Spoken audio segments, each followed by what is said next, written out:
Our next presenters will be Ms. Fallon Berner, Mr. Martin Saniga, with moderator Mr. Stephen Seals from the Colonial Williamsburg Foundation, as they speak on the Indigenous 18th century and beyond, education through public history in Colonial Williamsburg.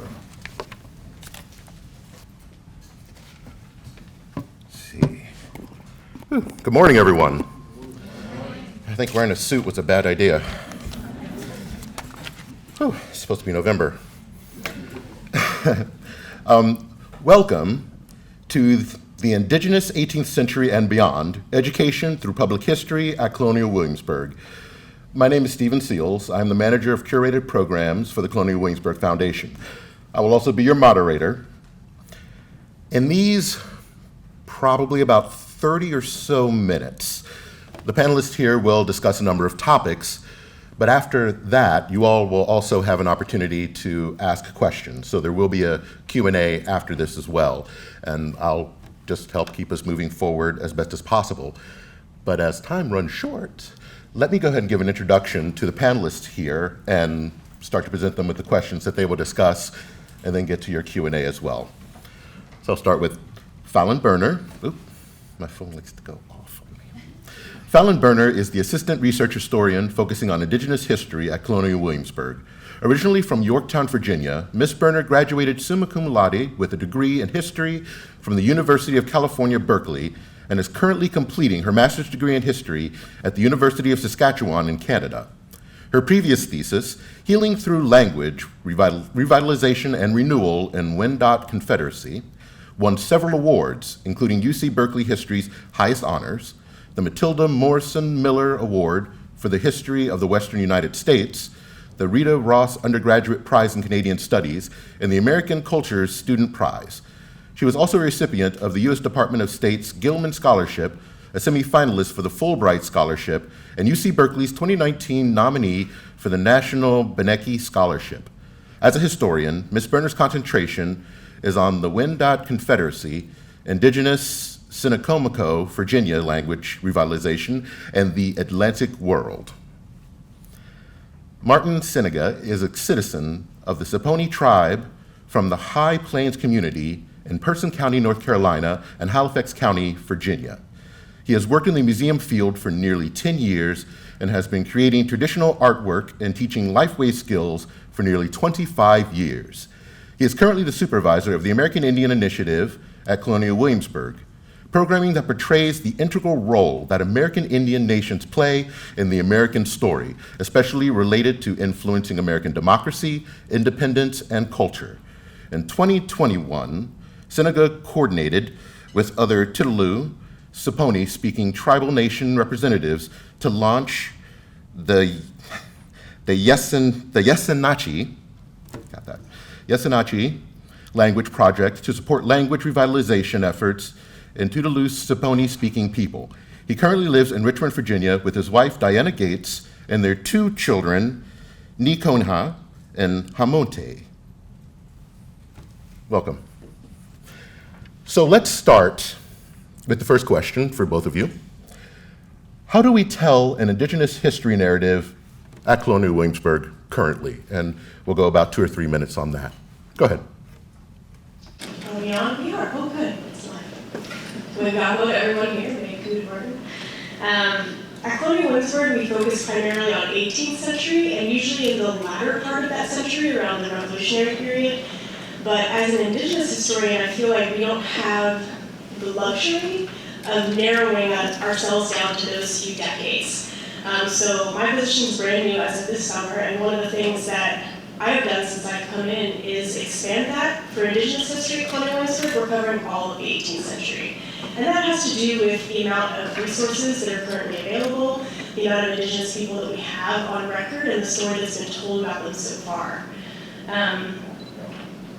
So we call this panel 18th century and beyond because we end up usually answering more questions outside of the 18th century. So we currently have 3 American Indian Initiative interpreters, and they interpret in what's called third person, and that means that they're just normal modern people wearing clothing from the period that you can ask questions to, and they did that on purpose, which Mark will probably be able to speak more to. And then we also have a first person interpreter, Cody Grant, who's portraying a nation builder at Conestoga. That choice was intentional because we ended up talking about things like the contact era and before. I mean, actually, frequently in communication with our archaeology department, because people are asking us questions about before contact things.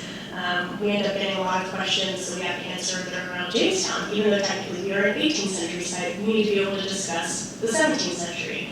We talk about Bacon's Rebellion and the Treaty of Middle Plantation, of course, because this was Middle Plantation before it was called Williamsburg. And the other thing is that guests come to us with less context than they do some of our colleagues at work. And this is because not a lot of the Indigenous historical narrative is taught in the K through 12 schools, which is something that I think VTEC is really going to help us with. And maybe some of our Department of Ed friends here today, we're driving home the importance of this, hopefully. This affects really Indigenous children in particular who live here, who feel that erasure, but also non-Indigenous children because their interactions can be more awkward with their classmates if they're just not aware of everybody's history. Yeah, so I don't want to blow out these things. There we go. I was one of those kids. I grew up locally here. I grew up in Newport News, 30 minutes away from Williamsburg. And as a child, when I came here on the multitude of field trips with schools, there wasn't anyone who looked like me or sounded like me or talked about the history that was common to my community and the communities I grew up with. I grew up with Chickahominy folks and Nansman folks and Pamunkey and Mattaponi folks. Those are the folks that I grew up with. But in school, we didn't hear those narratives. We didn't talk about the Treaty of Middle Plantation. What we talked about was Pocahontas and John Smith, and then we skipped forward almost 200 years and went to Indian removal. So this entire time where you've got this complicated story here at Williamsburg, it's not being told. And so as an Indian kid, I came to Williamsburg and there wasn't anything for me there. There was aristocratic European folks who were enslaving Africans. There are poor Virginia folks who are farming tobacco. And there are free African folks who are kind of doing a lot of the similar things. They're farming tobacco, they're filling in kind of those niche roles. But as an Indian person, my story wasn't there. And so I think that's one of the biggest things that we do here, is we simply tell that story. We break that binary that has been pretty much the kind of constant throughout the United States. One of the biggest comments that we get from the public is, I didn't know Indian folks were involved. And because we don't teach the revolution like that. The revolution is a binary. There are free and enslaved African folks, and then there are American colonists, and there are British folks. And that's really how most people learn about the revolution. But here at Williamsburg, we have this unique experience. We have over 50 modern-day communities that send their children to the Bradfordton Indian School alone, plus a multitude of other communities that come here and do political business. This is a hot spot for Indian politics, whether it's from the local tribes who are coming here and having disagreements. A great example is I'm Saponi, my wife is Nottoway. If you look in the executive journals of the Council of Virginia, we murder each other back and forth pretty frequently for about a 10-year period. And so one or more of our politicians are being called to answer upon that. But that's not a story I grew up with. I'm from that. That's not a story I heard in my education. And so when we have Chickahominy students, when we have Nansman or Pamunkey students, our program allows them to see themselves, one, in history, but more importantly, it allows themselves to see themselves as museum professionals. To be very frank and open and honest, the museum field has not always been a place for Indigenous or people of color. When I was a kid, I didn't know anyone in the museum field who was Indian. And so for me as a kid, it was never something I thought I'd do. It was something I stumbled into after being in the military. But now I know that every one of those little Indian boys or girls or any other person of color, they come to our site, they see folks that look more like them than what I did when I was a kid. And that's, I think, one of the biggest things and biggest important parts of our story. But I would say the uniqueness here in Williamsburg of just all of these different communities, and then having folks, and my goal is to have folks from these different communities being able to tell their own story. I want Chickahominy folks here telling the story of Chickahominy folks. I want Pamunkey folks. I want Cherokee folks, Shawnee folks coming here, because there's nothing more authentic than someone from our own community telling those stories and representing ourselves. So let me ask then, put the next two questions together, because I think from what you said, they connect. So the first question will probably go mostly to Fallon, but it's about the history of the American Indian Initiative. But on top of that, how has the historiography, the way in which the story of Indigenous peoples, how has that changed in the way that it's been told through the years? Yeah, I guess I'll kind of start with the second one first and then put back around the first, because Mark probably had a lot to say about that too. As far as the historiography or how we told the story of Indigenous history, you have in the early 19th century, you've got this narrative of, sorry, post-COVID brain is like making thoughts really hard to put together right now. But the noble savage concept, right? You have like that famous actor Edwin Forrest and that show Metamora that became super famous, where he's like an indigenous man from the Northeast, and that became people's impression of what Native people were for a very long time, because he was like an international superstar. And that very noble savage, like he's from the wild and he does wild things, like he has this noble nature and wisdom to impart upon us. And then in the later 19th century, you hit this vanishing Indian phase, and then you get the rise of like salvage anthropology, and like let's hurry up and collect these ethnographies from people before the authentic Indians are gone. So that sort of spins the narrative in another particular way. And then you hit like the 1960s and 70s, you get the rise of ethnohistory. You have a bunch of historians coming out and saying, we need to look a lot more at anthropology and ethnology and fieldwork and combine that in our lens of how we look at Indigenous histories and other ethnic histories. And then in the 1990s, there's this other spin to ethnohistory where people are focusing more on the agency that Indigenous actors had and a little bit less on the trauma side of the narrative and the sort of sadder parts of the narrative, and they're wanting to focus more on individual actions that people had and the cause and effect of why they came to those decisions. And then in the 2010s, we see like a rise in more community engagement. And that's in more fields than just history, but I can speak to history in particular. There's been a real rise in the last 10 years or so of people focusing on the need to engage with the communities that you're talking about and how that works and designing a methodology around that. So with the American Indian Initiative at Colonial Williamsburg, that started as a thought kernel a little over 20 years ago. And then it got funded in 2002, 2003, and became actionable, became this real initiative that began to hire employees. And at first, it was mostly actors. It was a lot of actors that we were hiring from out of state usually, and we were having like 1 or 2 sets of programs per year. They were theater productions, like So Far from Scioto or War Party. You've seen some of these if you're local. And then in 2015, we finally hired our first full-time interpreters. And that included a local gentleman by the name of Warren Taylor, whom some of you probably know as the Monkey. That began our full-time interpretation program that we have now, which we're going to see a little bit more of. Yeah, so like she said, the initiative is about 20 years old, and for the first kind of portion of it, it was very hands-off on the foundation side. A lot of the initial programs for the American Indian Initiative were simply inviting folks out. So we'd have the Warriors of Onagadua who would come up from Cherokee, North Carolina, and we would get them hotel rooms. We would get them to cover their food, and then whatever programming they wanted to put on and talk to the public, that was their choice. And so for the foundation, it was a very kind of small pinky toe into the water of Native interpretation. There wasn't necessarily the investment of hiring a historian, hiring staff to do trainings for the entire foundation. It was pretty much, let's hire us some Indians, and whatever they want to talk about is absolutely great. They can talk about it. And then as Fallon alluded, that kind of next set of programs was more of those stage dramas and productions. And really, not a whole ton of people from the local community were involved in this. We were bringing people like Zon McLaurin and Michael Spears and Wes Duty out to do those programs because they were productions, they were dramatizations. In like last 8 years, 2015, that's when we started this kind of full-time program. And even that is kind of morphed. Initially, when Warren and Cody were hired, a lot of their programming was kind of these vignettes, being in character. talking to someone from the period. And more of our program, as we talked earlier, has moved to that third person. That does a couple things for us. It allows us to kind of broaden who we're looking for as far as Indigenous folks. Because now we're not looking for someone who fits into that 18th century aesthetic. And not that there's really an aesthetic for Indian people in the 18th century. In our own communities, we're adopting Europeans, we're adopting African folks. And so if you're a part of the community, you're a part of the community. There is no kind of racial bias historically in a lot of communities for what folks should look like.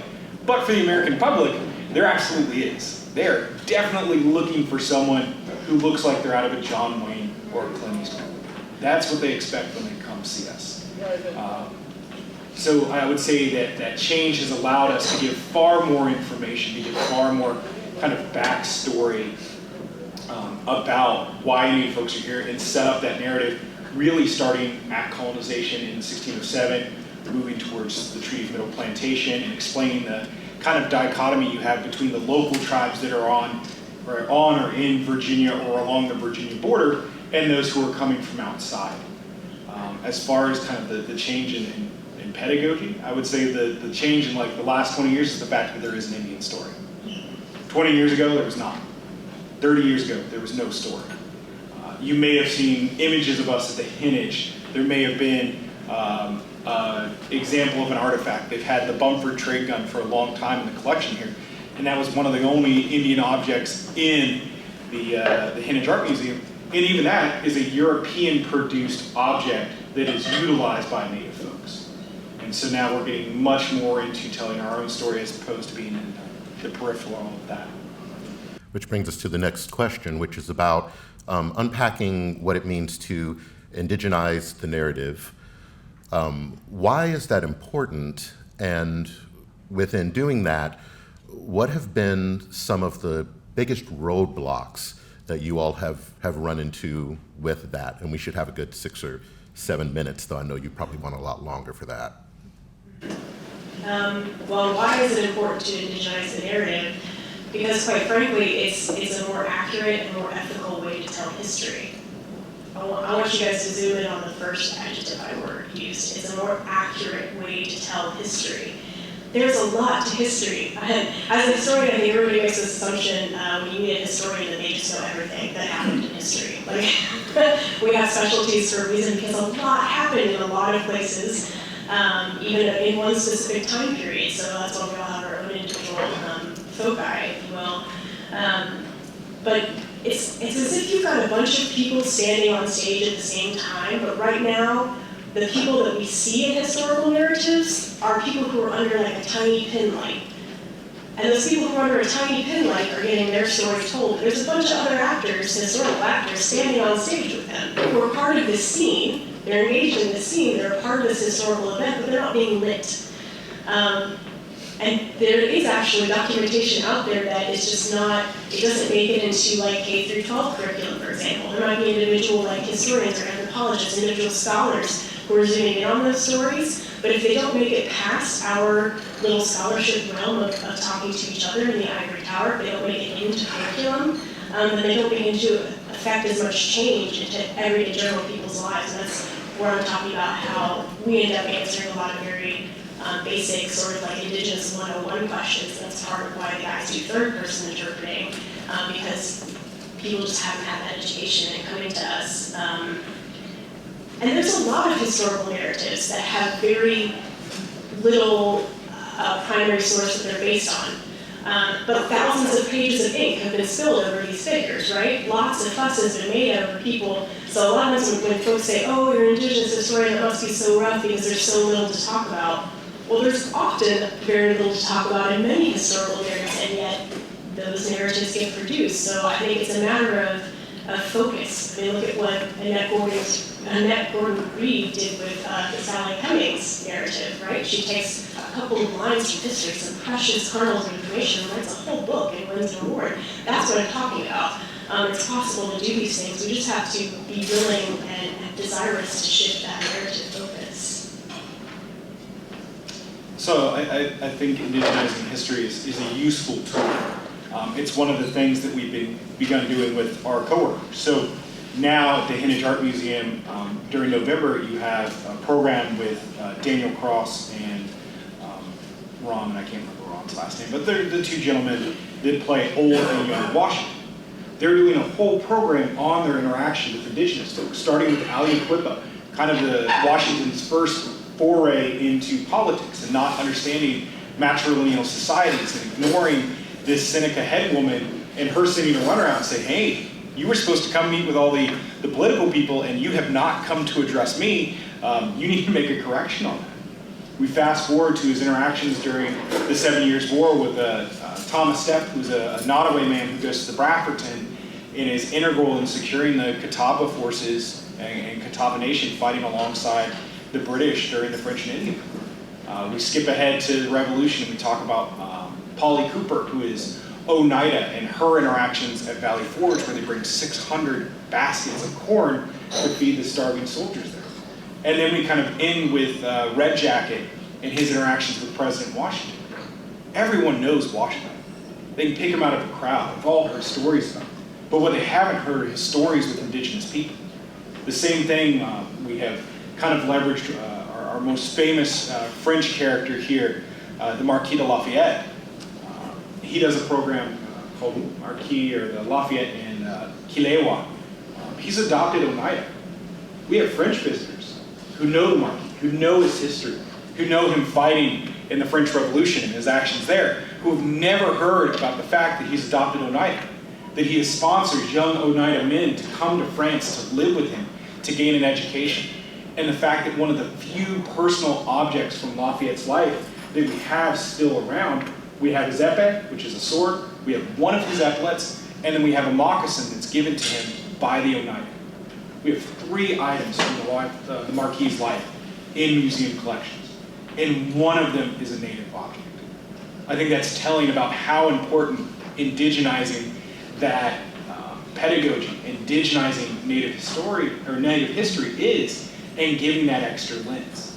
To go to the question about one of the biggest difficulties is, I think it's the difficulty with, and I'm sure a lot of the folks who work for VTEC here can sympathize with that, is you had a very long and established narrative, and now people want to know why you want to change it.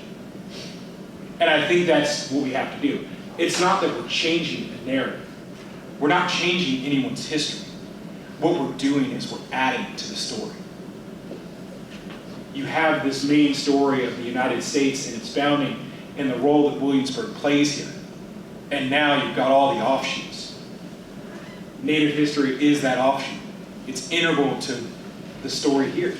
Native men from the local tribes are fighting in the Virginia line. They're fighting for American independence.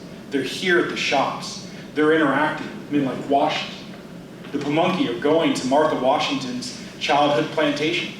We have documents of them selling pottery, game, meat, oysters, produce to Martha Washington's childhood plantation, her childhood home. All of these figures that we think about in American history, many of them have interactions, have written about Indian people. But for too long, we've ignored those narratives. We haven't allowed those narratives to have any light. And when they have had light, it's been through the eyes and context of typically white Anglo-Americans. So with the last 8 minutes that we have here, let's Q&A. Sure. Yeah, what do y'all want to know? Anyone have a... Okay. So that's this one's way louder. So the question you asked is how concentrated is Williamsburg, Colonial Williamsburg, about interacting with local tribes. That has been one of my biggest goals since I started. I've been with the program 2 years, so to give you context, I started 5 days before the museum closed down for 6 months for COVID, which is the wildest way to start a new job. One of the things that we have done is we have done outreach, and we are working on outreach. One of our our best success stories is we just had Chief Ann and a delegation of Rappahannock folks come out. We toured them around. We showed them the site. We showed them what we were doing here, the programs we wanted to talk about, the narratives we wanted to discuss, our plans for the future. And then we did what every other Native nation who came here in the colonial period did. We showed them the best time we could offer. Got them out on carriages. had lunch with them, sat down, gave gifts, and reestablished that idea of the covenant chain. These two groups, and that's the one thing I've been really emphasizing to Williamsburg, is this isn't just a community of folks. These are separate, sovereign nations that you're interacting with, and they have to be treated as such. Just like when the Queen comes here, or when the Queen came here several times, there was pomp, there was circumstance, there was gifts given, there was photography. The same exact thing should happen when our own nations come here. There should be pomp, there should be circumstance, there needs to be gifts given. Because it is one nation, the United States, interacting with other nations. Chickahomies, Rappahannocks, Nansans, Cherokees. And that's one of the hard things to get buy-in for. And that's kind of one of the difficulties that I'll say I've encountered. Is folks in the museum field, as a person in the museum field, get very comfortable. You have folks that work at the same museum their entire career, 20 or 30 years. And the question becomes, well, 10 years ago, 20 years ago, we didn't do this, so why does it need to change? And so I think that's kind of the hardest thing. The other big thing for our institution is, I guess I can speak about it because it wasn't my boss, but the former president here of the foundation before Cliff Feet came here very much had the idea that Williamsburg could go this alone. That we could simply hire Indian folks and we didn't need input from the tribal communities. And I find that to be a huge mistake, and that attitude really damaged relationships that they had spent 15 years building with Eastern Band Cherokee folks, with Shawnee bands out in Oklahoma, even with local tribal communities here. And so that's kind of the long, slow repair process that myself, that Fallon, that Chris Costello, that Cody Grant are all involved in, is repairing that relationship. And so if you guys want to come, if you want delegations to come here, if you want folks to come here, I can give you my cell phone number, I can give you my email, contact me, and I will make that happen. We'll comp tickets. I don't care if you bring 5 members, I don't care if you bring 500 members. We'll get you in here. Because your story is important to us, and you being here is the most important thing. Yes.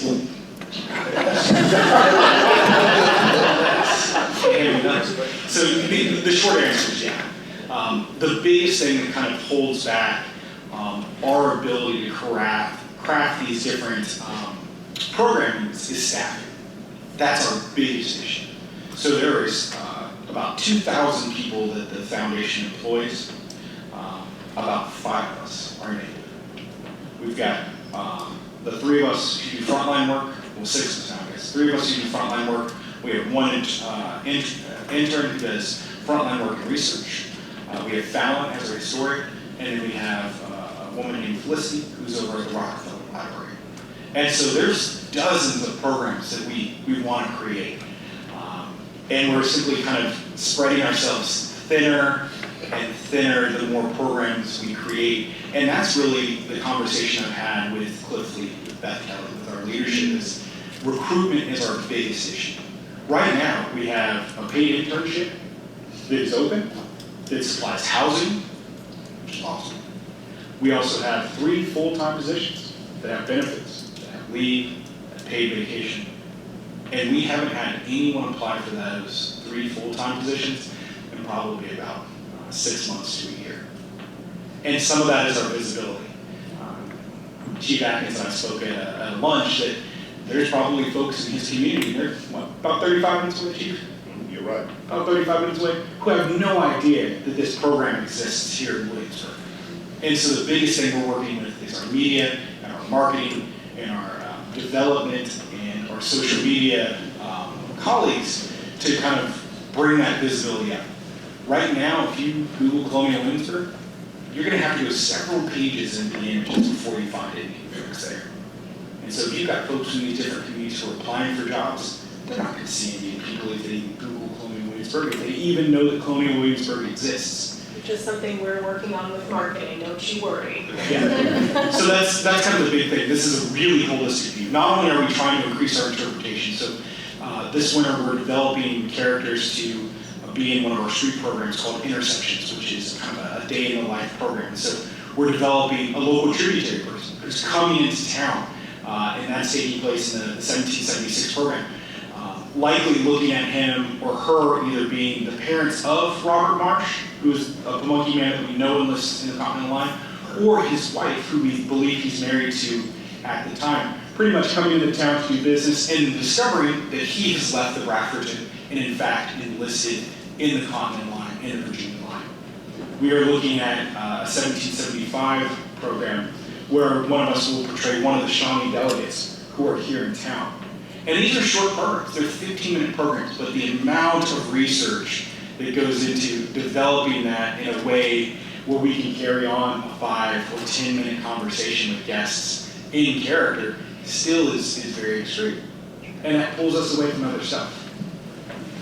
And I was so proud recently when, so our intern Alex, who we have now, is still their review, but I was so proud when she made the decision, we went to get her costume allotment or her clothing allotment. She said, who do you think, like, whose story needs to be more focused on? And she had heard me talk since day one about, we need more local stories, because up until Martin and I came on, the story was very cosmopolitan and international, which is great, because a lot of other Native folks from the rest of Turtle Island came here to negotiate things, and I said, what about the local stories? Like, I want to see more of that. So it was a proud day when I got to take her to the CDC and get her like a whole local clothing to portray, because that was really her primary focus. So Stephen, what's the destination? This is a destination, vacation destination site. It used to rank, I know, in the top 3.